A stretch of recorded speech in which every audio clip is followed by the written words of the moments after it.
ABP 24 news पर वक्त हो गया है दिन भर की 10 बड़ी खबरों का। आज मिजोरम और अरुणाचल प्रदेश का स्थापना दिवस मनाया जा रहा है। इस शुभ अवसर पर भारत के राष्ट्रपति, उपराष्ट्रपति, प्रधानमंत्री समेत कई दिग्गज नेताओं ने बधाई दी। राष्ट्रपति ने कहा, अरुणाचल प्रदेश की स्थापना दिवस पर सभी लोगों को मेरी तरफ से शुभकामनाएं। राज्य की प्राकृतिक सुंदरता शानदार है। इसके सांस्कृतिक प्रदेश में जातियां, जनजातियां, समूह और भाषाओं की दुनिया की सबसे समृद्ध विविधता है। तो वहीं उपराष्ट्रपति ने मिजोरम वासियों को बधाई देते हुए कहा, मिजोरम नीले पहाड़ों के लिए मशहूर है।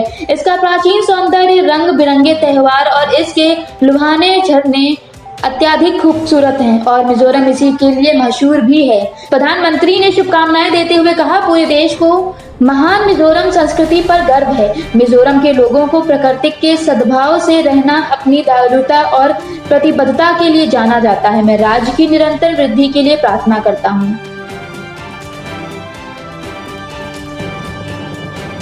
नीति आयोग की गवर्निंग काउंसिल की छठी बैठक प्रधानमंत्री की अध्यक्षता में हुई। हालांकि बैठक में पंजाब के मुख्यमंत्री और बंगाल के मुख्यमंत्री उपस्थित नहीं रहीं। बैठक में प्रधानमंत्री ने कहा, भारत के विकास की नींव यह है कि केंद्र और राज्य एक साथ काम करते हैं। इस तरह से भारत विकास की दिशा में अग्रसर होगा। आगे प्रधानमंत्री ने कहा, यही नहीं, हमें न केवल राज्यों बल्कि जिलों में भी प्रतिस्पर्धा, सरकारी सहकारी संघवाद लाने की कोशिश करनी है। भारत के व्यवस्थाओं के लिए हमें प्रयास करना चाहिए और ईज ऑफ डूइंग बिजनेस को बेहतर बनाना चाहिए। यह हमें वैश्विक अवसरों को प्राप्त करने में सहायता करेगा। यह भारतीयों की आशंकाओं को प्राप्त करने और उनके जीवन को बेहतर बनाने में काफी सहायक होगा। नेशनल इंफ्रास्ट्रक्चर पाइपलाइन में राज्यों की हिस्सेदारी 40% है और इसका राज्य और केंद्र को अपना बजट सिंक्रोनाइज करना चाहिए और प्राथमिकताएं तय करनी चाहिए। आत्मनिर्भर भारत अभियान एक ऐसे भारत का निर्माण मार्ग है जो न केवल अपनी आकांक्षाओं के लिए बल्कि विश्व के लिए भी उत्पादन करे। महामारी का जिक्र करते हुए प्रधानमंत्री ने कहा, महामारी के समय भी भारत में कृषि क्षेत्र में निरंतर वृद्धि हुई है। हमारे पास इस क्षेत्र में बहुत अधिक उपयुक्त क्षमता है।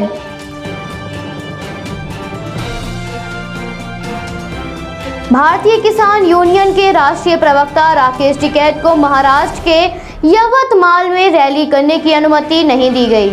एक वरिष्ठ अधिकारी के अनुसार प्रशासन ने कोरोना महामारी के कारण चल रही खराब स्थिति को देखते हुए महापंचायत रैली की इजाजत नहीं दी थी। अनुमति के लिए पहले भी आवेदन किया गया था, जिसे जिला प्रशासन ने खारिज कर दिया था। संयुक्त किसान मोर्चा इस रैली का आयोजन कर रहा है। उनका कहना है वह रैली आयोजित करने पर अडिग है और यदि रैली करने की अनुमति नहीं दी गई तो वह धरने पर बैठेंगे। राकेश टिकैत ने बड़ा ऐलान करते हुए कहा, सरकार से लड़ाई में एक फसल की कुर्बानी गाँव के लिए कह रहे हैं। आंदोलन चलेगा और मीडिया और सरकार 2 महीने में आंदोलन खत्म करने की बात कह रहे हैं, लेकिन सरकार इस गलतफहमी में ना रहे। अगर हमें अपनी फसल को आधी कीमत पर बेचने की जरूरत पड़ी तो वो भी करेंगे और जरूरत पड़ी तो जलाएंगे भी। हम मजदूरों से फसल कटवाएंगे और नुकसान में बेचेंगे, लेकिन आंदोलन समाप्त नहीं करेंगे। आगे राकेश टिकैत ने कहा, एक फसल की कुर्बानी देने के लिए हम तैयार हैं। सरकार अपने मन से गलतफहमी निकाल देगी। आंदोलन खत्म होने से पहले किसानों की वापसी होगी। दोनों पक्षों के बीच प्रतिदिन हालात बिगड़ते जा रहे हैं, तनाव की स्थिति बन रही है और विपक्षी पार्टियां इसका फायदा उठा रही हैं। इसके साथ ही आंदोलन में राजनीति प्रारंभ हो गई है और इस मुद्दे को अंतर्राष्ट्रीय मुद्दा बनाने का प्रयास किया जा रहा है। हालांकि केंद्र और किसानों के बीच इस आंदोलन को समाप्त करने के लिए कई दौर की वार्ता हो चुकी है, जिसका कोई निष्कर्ष नहीं निकला है और काफी समय से दोनों पक्षों के बीच कोई वार्ता नहीं हुई है और अगली तारीख भी सामने नहीं आई है। अब आंदोलनकारी किसानों ने अपने आंदोलन को गर्मी में भी जारी रखने की तैयारी शुरू कर दी है।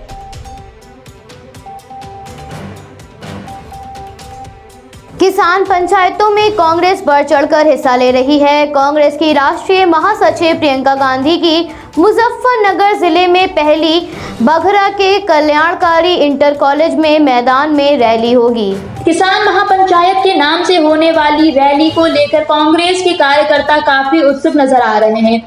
रैली की सारी तैयारियां पूरी हो गई हैं। रैली की तैयारियों का निरीक्षण खुद प्रदेश अध्यक्ष अजय कुमार लल्लू ने किया। रैली के संयोजक पूर्व विधायक पंकज मलिक और पूर्व सांसद हरेंद्र मलिक ने दिन रात मेहनत करी। नेताओं को रैली सफल बनाने के दिशा निर्देश जारी किए गए हैं। इस जिले में यह पहली रैली होगी। रैली की तैयारियों की समीक्षा के लिए अजय कुमार लल्लू एक दिन पहले ही रैली स्थल पर पहुंच गए हैं। इसके साथ ही एसडीएम सदर दीपक कुमार और एसपी देहात अतुल श्रीवास्तव भी रैली की सुरक्षा व्यवस्था की समीक्षा करने पहुंचे हैं।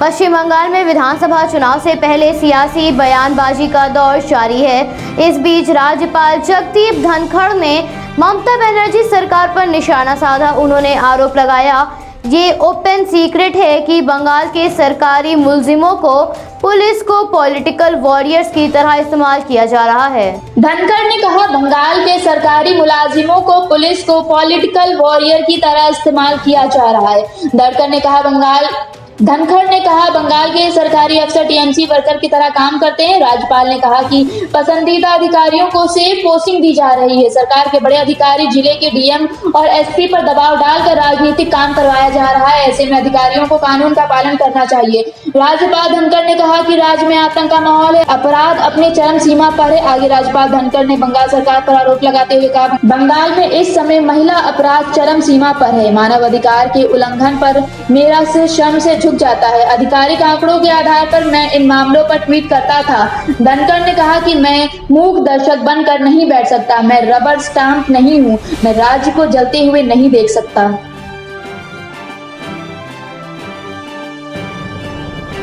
योगी सरकार ने बदला ट्रांसफर सिस्टम। बता दें, मुख्य सचिव राजेंद्र कुमार तिवारी ने नियुक्ति और गृह विभाग को छोड़ अन्य सभी विभागों को सभी तरह के पदों पर स्थानांतरण के लिए एकत्रित मेरिट आधारित ऑनलाइन ट्रांसफर सिस्टम विकसित करने के निर्देश दिए हैं। उन्होंने इसके लिए ग्राम विकास विभाग का हवाला दिया है, जहां पर मेरिट पर आधारित ऑनलाइन ट्रांसफर सिस्टम है। मुख्य सचिव ने शुक्रवार को एकत्रित ट्रांसफर सिस्टम विकसित किए जाने के प्रगति की समीक्षा की। विभागीय अधिकारियों से कहा कि इसके लिए अपेक्षित कार्यवाही जल्द पूरा करें। इसके लिए विभाग में कार्यरत सभी कर्मियों का सेवा विवरण मानव संपदा पोर्टल पर अपडेट किया जाए। स्थानांतरण के लिए मेरिट निर्धारित करने को परफॉर्मेंस इंडिकेटर निर्धारित करें। सभी विभागों से इस काम के लिए नोडल ऑफिसर नामित करने को कहा, ताकि समय से मेरिट बेस्ड ट्रांसफर प्रक्रिया का ट्रायल किया जा सके।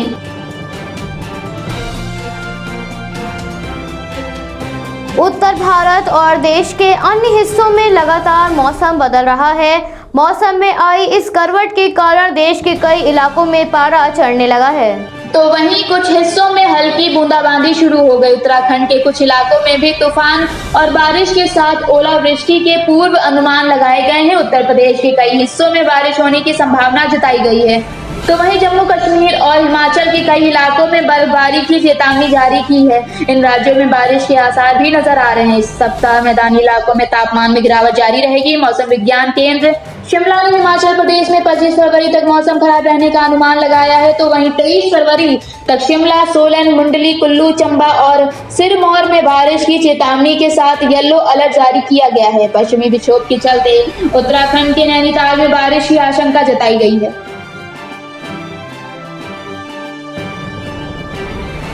कोरोना के मामलों में एक बार फिर से वृद्धि दर्ज की गई है। केंद्रीय स्वास्थ्य मंत्रालय के अनुसार पिछले 24 घंटों में कोरोना के 13,993 मामले सामने आए हैं। तो वहीं 101 लोगों की इस महामारी के कारण जान चली गई है। 10,307 लोगों ने इस महामारी को मात दी है, जिससे इस महामारी के स्वस्थ होने वाले लोगों की संख्या लगभग 1,06,78,000 को पार कर गई है। तो वहीं इस महामारी के कारण अपनी जान गंवाने वालों की संख्या लगभग 1,56,000 के पार चली गई है। अब तक भारत में 1,07,15,204 लोगों की कोविड-19 का टीका लगाया जा चुका है। बढ़ते हुए मामलों के कारण सरकार समेत आम लोगों की चिंता भी बढ़ गई है। वहीं महाराष्ट्र में भी संक्रमण के मामलों में जबरदस्त वृद्धि आई है। लोगों की मास्क न पहनने की लापरवाही के कारण रोजाना मामले बढ़ रहे हैं। पिछले कुछ समय से मामलों में गिरावट के कारण लोगों की जिंदगी वापस पहले जैसी होने लगी थी, लेकिन महाराष्ट्र और केरल में स्थिति बिगड़ती जा रही है।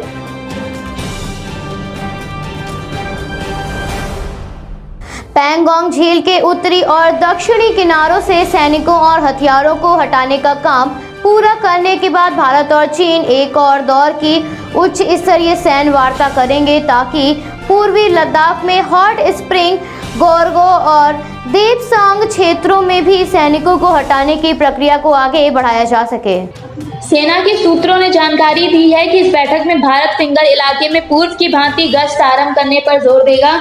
कोर कमांडर स्तरीय वार्ता पूर्वी लद्दाख में वास्तविक नियंत्रण रेखा के चीन की ओर मोल्ड में होगी। सूत्रों ने बताया कि चीनी सेनाएं पैंगोंग इलाके के साथ साथ रेजांगला और रेशिनला से पीछे हट चुकी है।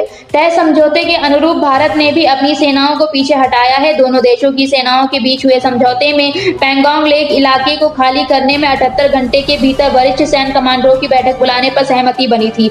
सूत्रों ने कहा कि पैंगोंग झील के उत्तरी और दक्षिणी किनारों से सैनिकों की वापसी, अस्त्र शस्त्रों तथा अन्य सैन्य साजो सामान और बंकरों, तंबुओं तथा अस्थायी निर्माणों को हटाने का काम गुरुवार को पूरा हो गया है। दोनों पक्षों ने इसकी भौतिक पड़ताल कर ली है। वहीं आगामी वार्ता में भारत क्षेत्र में तनाव कम करने के लिए शेष इलाकों से सैनिकों की जल्द वापसी पर जोर देगा। शनिवार को होने वाली वार्ता में भारतीय प्रतिमंडल का नेतृत्व लेफ्टिनेंट जनरल पीजी मेनन करेंगे, जो लेह स्थित 14वीं कोर के कमांडर हैं। वहीं चीनी पक्ष का नेतृत्व मेजर जनरल लव लिन करेंगे, जो चीनी सेना के दक्षिणी शिनजियांग सैन्य जिले के कमांडर हैं।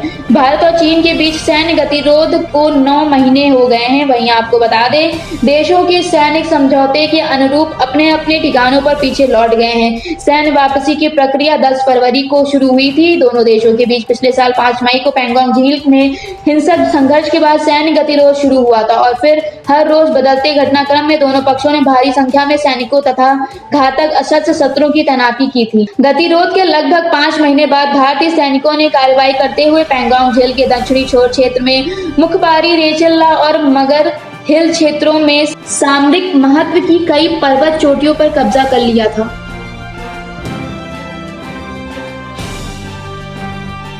इंडियन प्रीमियर लीग यानी आईपीएल के 14वें सीजन के लिए खिलाड़ियों का ऑक्शन 18 फरवरी को चेन्नई में हुआ था। इस दौरान ग्लेन मैक्सवेल, जाई रिचर्डसन जैसे ऑस्ट्रेलियाई क्रिकेटरों पर जहां करोड़ों बरसे, वहीं स्टीव स्मिथ महज 2.2 करोड़ रुपए में बिके।